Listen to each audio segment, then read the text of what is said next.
Hi there, my name is Orla. My background is in children's nursing, but this time last year I took part in my first act of civil disobedience with Animal Rebellion.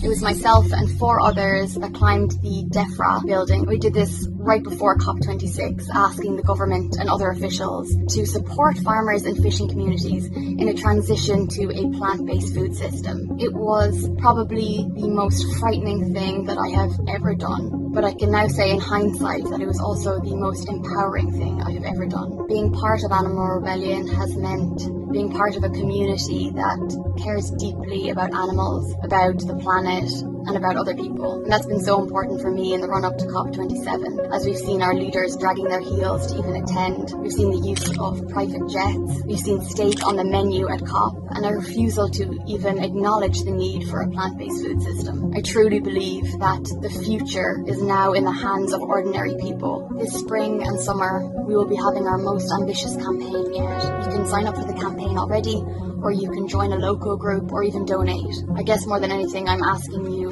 please don't be a bystander. There are so many animals and people that rely on us coming together and taking a stand.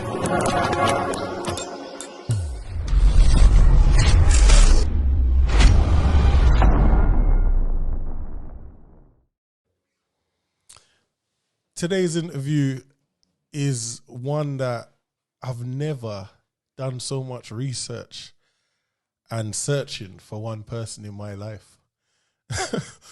I went onto Twitter to find you.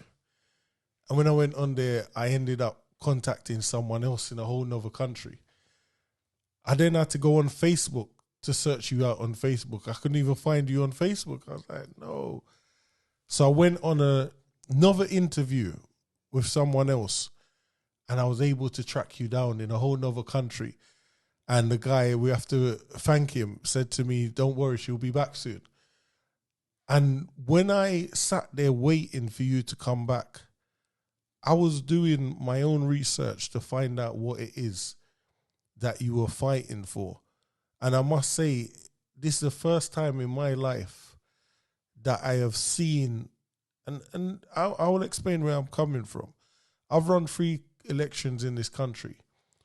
2 by-elections as a councillor in Lewisham, and 1 for the mayor of Hackney earlier on this year with a radical group called People Before Profit. And they really put the people first. They were also about what they said. And until I saw what you and your other members were doing, I've never seen anybody take a stand like that. And I just want to share with the world, what is it that you're actually about?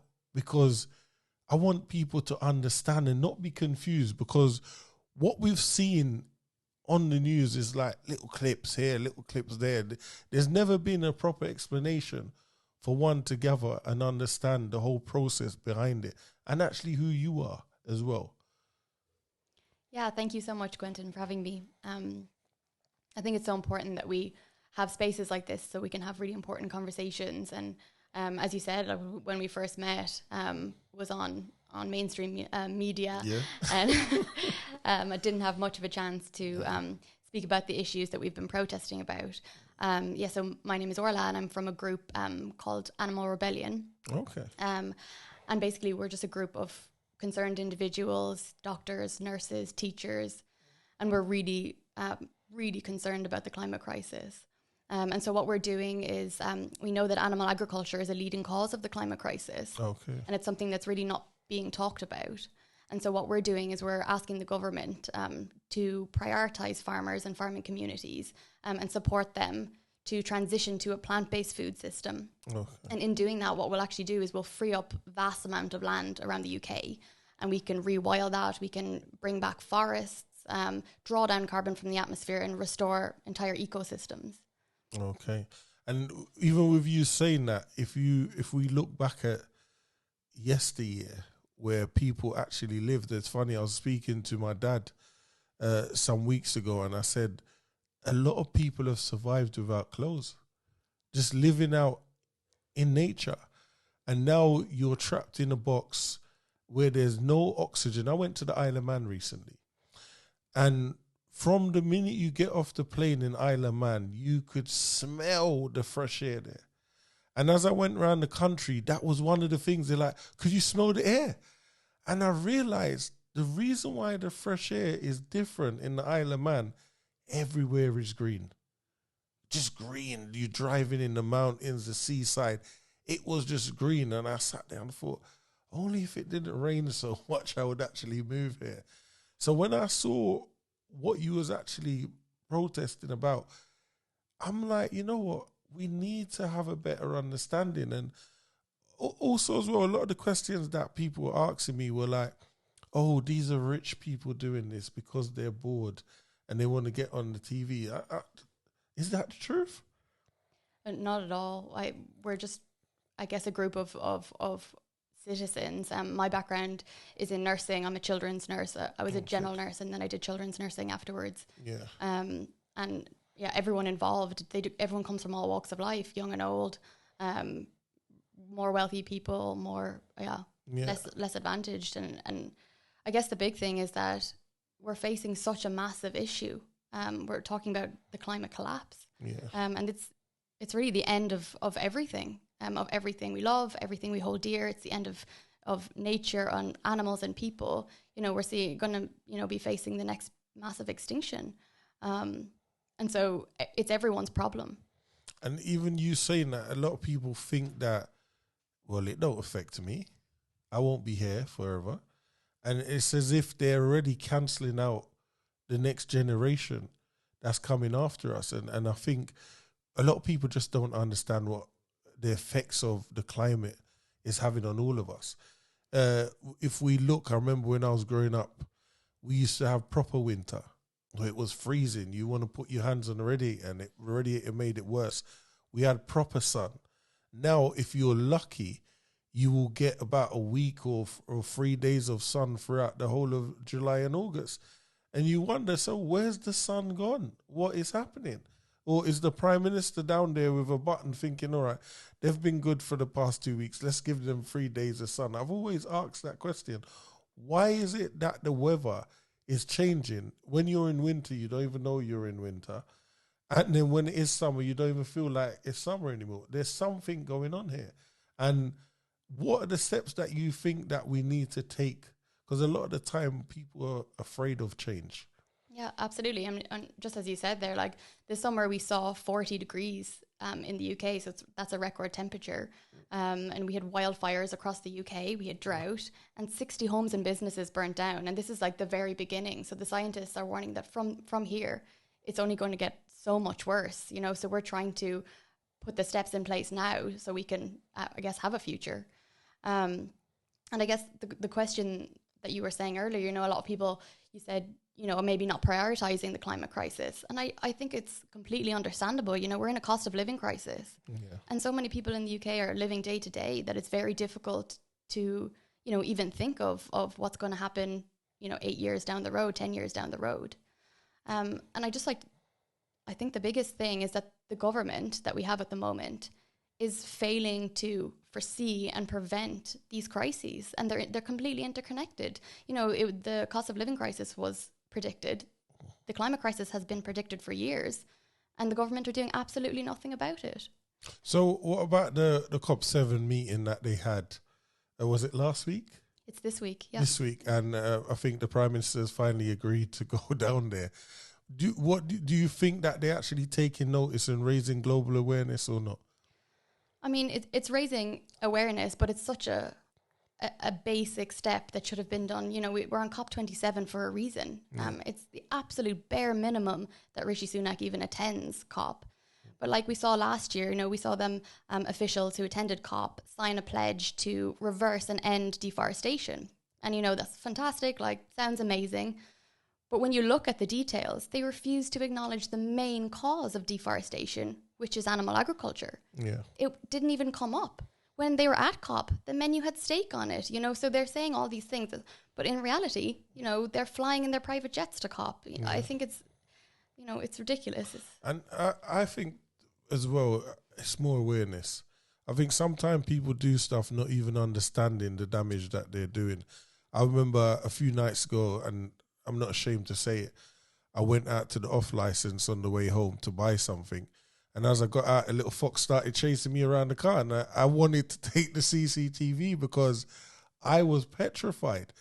And I remember I rung and I said, "Oh, I'm running away from a fox. Can I call you back?" And my friend was laughing on the phone. And I remember the reason why we're seeing so many foxes is because the ban came in against foxes. Now we've got foxes in the daytime, foxes out in the night. They're just out.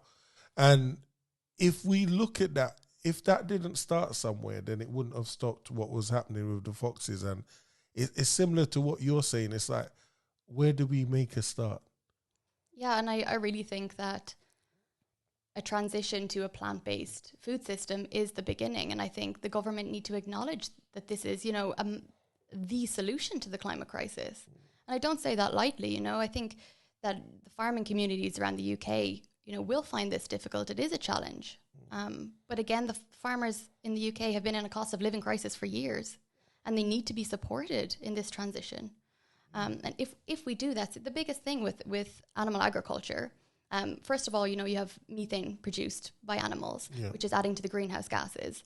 But the biggest thing is land use.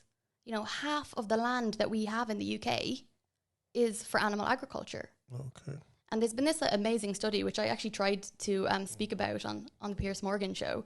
I tried to get it in there, but there's been this fantastic study from Oxford University that's come out and said, if we transition from a diet of meat and dairy to a plant-based diet, what we'll actually do is we'll free up 76% of the land, because we can feed way more people on a plant-based diet than on a diet of meat. And I think a lot of people need to know those stats. And it's about being consistent with the message. A lot of people would say, but we are hearing the message, but you're actually scaring us when you're going out there saying, enough's enough. And we're taking stand. And that's something I wanted to ask you. What made you and your other people that think the same as you and support the cause and trying to save all of us, because including me as well, decided that this was the way forward? Or was it just to say, no one's listening, so if you're not listening, we're going to make you listen? Because until recently, we didn't know that there was actually this, how can we word it properly? There was this group thinking going on. We always had people, whether it was vegan, pescatarian, and things like, I forgot what it's called now, the meat that they eat, that is plant-based. Because even I've tried it myself. And you think to yourself, all right, if I'm trying to give up meat, why am I then eating something that's like the meat that I'm trying to give up? And I was always confused about that, because it's like, if I don't want meat, I don't want something that looks like chicken, or I don't want something that you're pretending to give me as chicken. I'd rather just have a salad by itself. And what made you then decide, or even you personally yourself, that I'm going to take this drastic measure where you could be arrested? Because that's something that we have to make clear here, that it's not you're going out there knowing that you can't be arrested. You could be arrested for the action you're taking to save all of us. I'm going to emphasize on that. It's not just for you. It's not just for your friends or your close family or loved ones. You're trying to give up everything to save every single one of us. What made you decide that, I'm willing to do this? That's a really good question. I think having my background in children's nursing, I have always cared quite deeply about children and about their well-being. I've always wanted to have children of my own, to be a mother someday. And when I learned about the severity of the climate crisis, I felt horrified, and I felt very confused that nothing was being done about it. And I was, faced with the question of will I ever have children? Is that something that I can do when the leading scientists in the world are telling us that we're going to have a migration of 1 billion people? this is 2030. We're having a billion people who can no longer live in their own environments because of famine and drought. Yeah. And yeah, I decided to get into activism because I was so afraid. And it began, I think it's fair to say that, climate activism has been going on for years. And we have in Animal Rebellion written letters for this campaign. We hand-delivered a letter to Downing Street. We also participated in protest outside of the DEFRA Home Office, completely peaceful protesting, marches. I've been on countless marches. And the reality is nothing is changing. And so you're seeing people, I guess, taking more radical action, like, the things that have got us on the Piers Morgan show, the milk pours. This is a result of people, really desperate to create this conversation and to begin talking about the real issues in a serious way. Yeah. And I just had to make that point clear, because for you to know, you know what, I could lose everything here. I could be arrested. I could possibly go to prison, but I'm willing to do that. People need to understand the magnitude of what you're giving up. Not for yourself, because you're not being selfish. And that was one of the reasons why I wanted to have this conversation, so people don't misunderstand you. And the other people out there that's trying to save all of us. 'Cause I think up until now, you've been misunderstood and not given the platform and the space to explain that, listen, this is a selfless act here. And everyone will be impacted. And I think we need to raise more awareness. And the next point I'm going to ask is this. A lot of people don't like to support causes like this. I don't know whether it's because they don't understand or it's too deep for them. I think sometimes when things are too real and too deep, people become frightened. How are you funded? How are we funded? Yeah. So we're funded by crowdfunders and also donations. So yeah. And again, it's all about doing for self. Mm-hmm.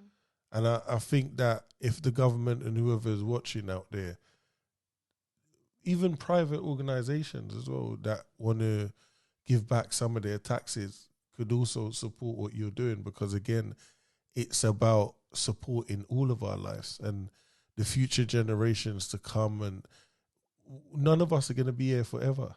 But the fact that we want to leave a legacy, it's similar to some days I get up and I will look on the news and you see a gun or knife crime and you think to yourself, am I fighting a losing battle? And then one person dies, it's nearly £4 million gone out the budget. The family are traumatized, everyone's traumatized. And you think to yourself, am I actually affecting change or do I give up? But you continue, because even if it's one life I save, I feel like, you know what, I've actually achieved something. And it's the same thing. If I didn't meet you, I wouldn't have wanted to know more. Absolutely. Yeah. And I'd like to just say one thing on what you mentioned there about, I guess, ordinary people being afraid of these kind of actions. And I guess I would never have seen myself being so involved in protest. And it's something that I kind of eased into slowly. And I've been surrounded by people who are so selfless and so brave. I think what you said, it's not something that anyone takes lightly. It doesn't, we went out and poured milk on the floors, and people think, oh, this was a real throwaway thing. And it's very difficult to, I guess, put yourself in a position of, confrontation with the police. You're inconveniencing the general public. And I'd like to apologize to anyone who has been inconvenienced by our protests. It's not our intention to inconvenience ordinary people. Yeah. But unfortunately, the way the media is going at the moment, it's very difficult to create a public conversation, without creating disruption. Yeah. And I've been thinking a lot about, I guess, people who have come before me, since going on the Piers Morgan show. I've been thinking, would I ever go back and do something like that again? But I know that 1,000 women went to prison in the suffragette movement, so that I could have a voice, you know, and that I would be able to speak about other people and their issues. And I feel like, even though it is scary to step into these kind of communities, you know, people are incredibly courageous, and I think courage calls to courage. And yeah, if there is anyone out there who is interested in getting involved in protest, this is about all of our futures. It's about everyone in every corner of the community coming together. And we've seen this with Extinction Rebellion, we've seen Just Stop Oil, we've seen massive amounts of strikes beginning. You know, and I know the nurses are going on strike, the rails are on strike. The UK at the moment is in a really, you know, desperate place politically. The leadership is completely failing us. And, you know, we are the 99%. And we need to come together to change how things are going around here. Yeah, it's a conversation that needed to be had. And again, I thank you for coming out your way and flying back in the country to have this conversation. Because one thing that I believe in is giving everyone a voice and allowing you the space to not only educate me, but everybody else that was confused with the little clips that we saw going around. So I'm going to ask you now is, what if somebody was out there now and feeling passionate, wanted to actually make a change? How would they go about actually getting in contact with yourselves or someone else from the organization to actually start learning what? Because I think that's the first thing that needs to happen is learning. Because we're not trying to radicalize anyone here. You understand? We're not grooming or exploiting anyone. Where could they go to find out more and understand what it is you're trying to aim for and how we could all be involved? Because this is all of our problems. It's a global problem. It's not just about London, England, or any other countries. Everybody's problem. It's funny, when I was running the election in May, we were talking about LTNs and the pollution. And one of the things that we did say about the pollution is it's not going to stay in one borough. So unless every borough come together and start fighting together to fight air pollution, it doesn't make sense one borough blocking off the roads, because the pollution is not going to stay on one borough, it will cross around. So where could someone out there now that's watching this show go to find out more details? Yeah, absolutely. Just on that, what you just said there, you know, we've seen the RSPB and we've seen the National Trust and other environmental organisations who previously have never been involved in direct action. Their subsidisation has been decimated. And so now they're looking at taking direct action and they're not ruling it out. So we are all needing to come together in this. So Animal Rebellion have social medias on Instagram, on Twitter, and there's a link tree that has information to join a local group. Our local groups are across the whole country, and you know, we run different campaigns as well. As you said, it's you know, we have a councils campaign, we also have a schools campaign. So whatever you're interested in, it's building communities, I guess, in the locality, and we also tackle local issues as well. Okay, well, thank you for coming, and I hope you got enough time Thank you to say what you wanted. And for those of you out there, I just wanted to say to you, this isn't something selfish, because I know that's how it's gone out in the media before today. This is to preserve and save all of us. I'll repeat that again. To preserve and save all of our lives for generations to come. This is a global problem, and everyone needs to understand we need to all play our part. Thank you for watching. My channel is the truth. Like, subscribe, and share.